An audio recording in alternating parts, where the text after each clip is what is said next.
Hi, this is the third part of my lesson on Six Blade Knife by Dire Straits. In this one I'm just looking at the chords and just covering the sort of basic rhythm part for the song.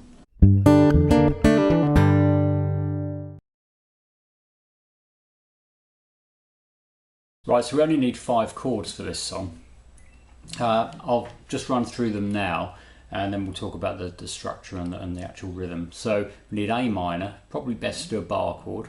So it's 5th fret, cover all of the strings. I'm sure you know this one. 3rd finger on the 7th fret of the 5th string, 4th finger on the 7th fret of the 4th string. So you got, and then we need a C chord. Again, bar chord is probably best. I would go to this one where you're barring across 5 strings and you're doing an A-shaped bar chord here. So you've got 3, 5, 5, 5, 3. Now the alternative to that one would be to flatten this finger down, and then you don't need to bar at all. You just have this finger on the 5th string, 3rd fret, that one covering the 4th, 3rd and 2nd strings at 5th fret, and it's probably covering the 1st string as well, depending on if your finger will bend, but it's best if it is covering the 3rd string, the 1st string, and kind of just ideally muting it.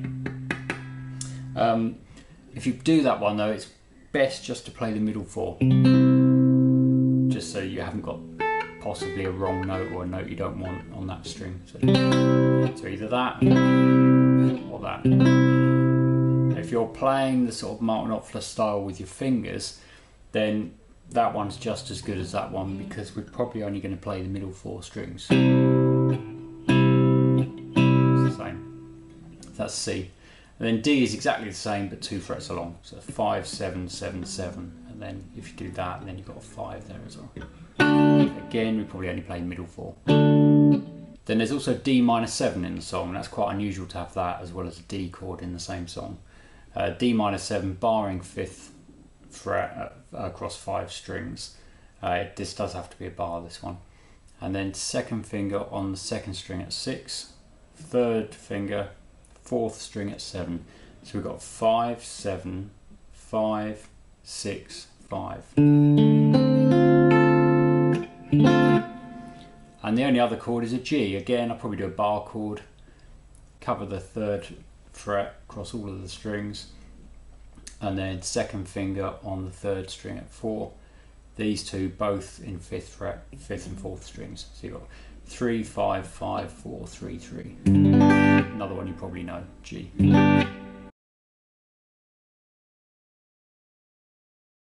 Now for most of the song we're just playing A minor, C, D.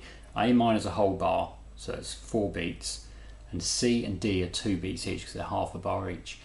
But this song's all about pushes, or the rhythm part for it is. And pushes, if you don't already know, they're where instead of changing on the beat, you change just before the beat. So if the beat's going like this, 1, 2, 3, 4, as I tap my guitar, that's the beat, 1, 2, 3, 4.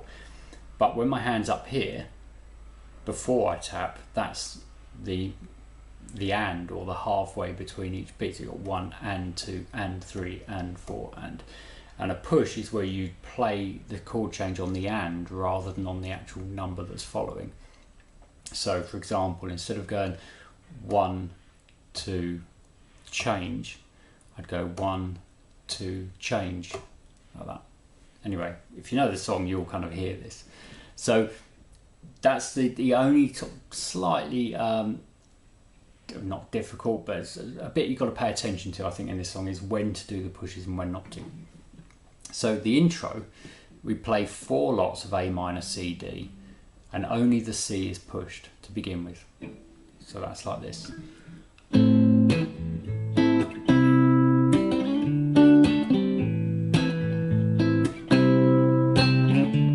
Now just to clarify that, if I do that without pushing the C, it sounds like this.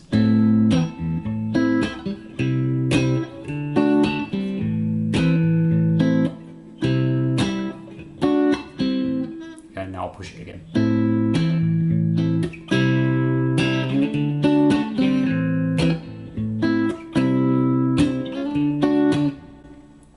And I'm sort of playing with my thumb and these 3 fingers together. I could just strum with my thumb, just go.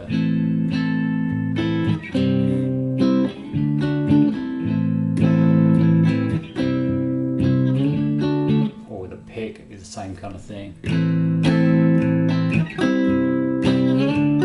Now that push means that it's an upstroke on that C, because the push is on the up before the down. So, again,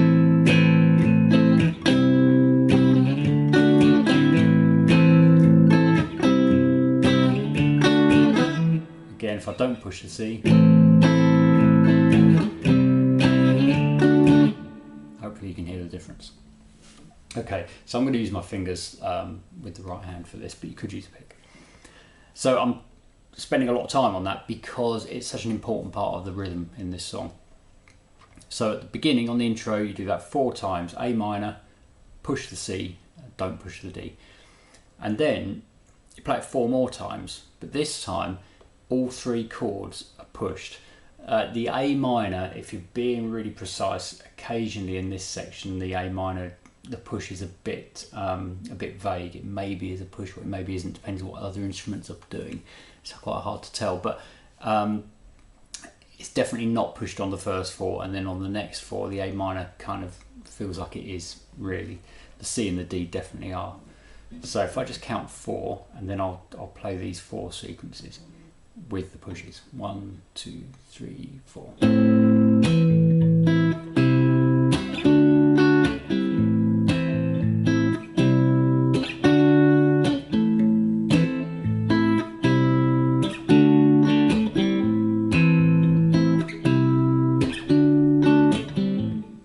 So now I'm going to play the whole of the intro, which is 4 of the first sequence and then 4 of the same thing again, but with the pushes.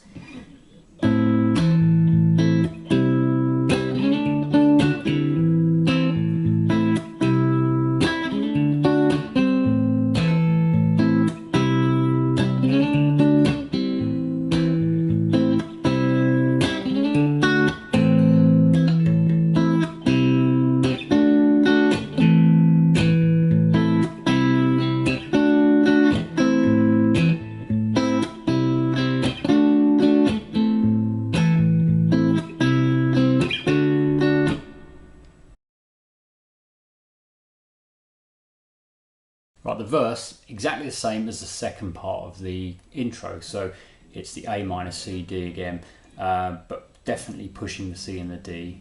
And then the A minor is kind of pushed. I think that the reason I'm not too definite about that is because there's more than one guitar.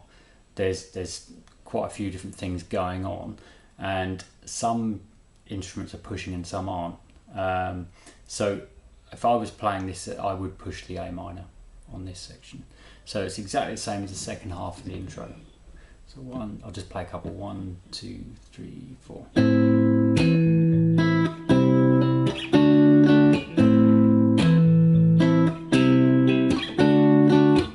Then there's another verse, exactly the same. So you do that 8 times. I don't know if I mentioned, but the verse was 8 times round, and there's a second verse straight afterwards, so it's 16 times round in total. Then we go to the chorus. Now the chorus is where it's a bit interesting harmonically, because there's a D minor 7 and we've just been using a D, so there's obviously a key change happening here. I won't go into the theory behind that too much on this lesson. So we've got D minor 7 for a bar, C for a bar, G for a bar, D for a bar, and that repeats. And on the second time, after it's repeated, the D for a bar at the end is 2 bars. It's extended on the second time. So it's D minor 7, C, G, D, D minor 7, C, G, D, D again. Okay, so I'll just I'll play all of that for you. None of these are pushed.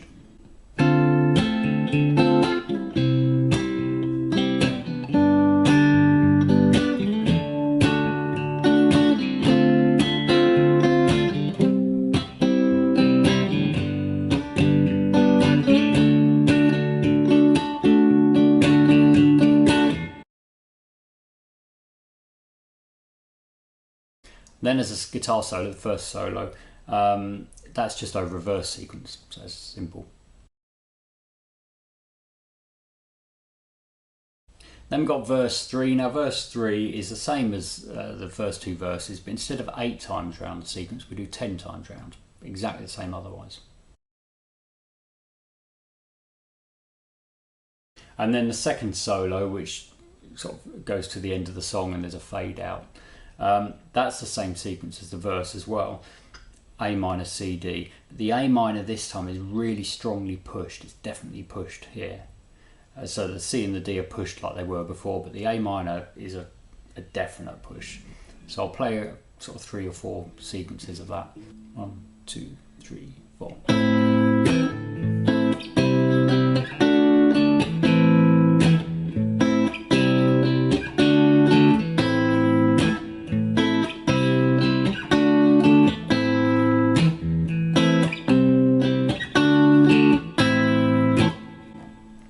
And that fades out on the second solo, and that's it. So as far as chords go for this song, it's just those 5 that you need to know, and it's that rhythm. I think just getting those pushes is the thing, but if you play along with it, it's much easier and more natural than what I've just been doing.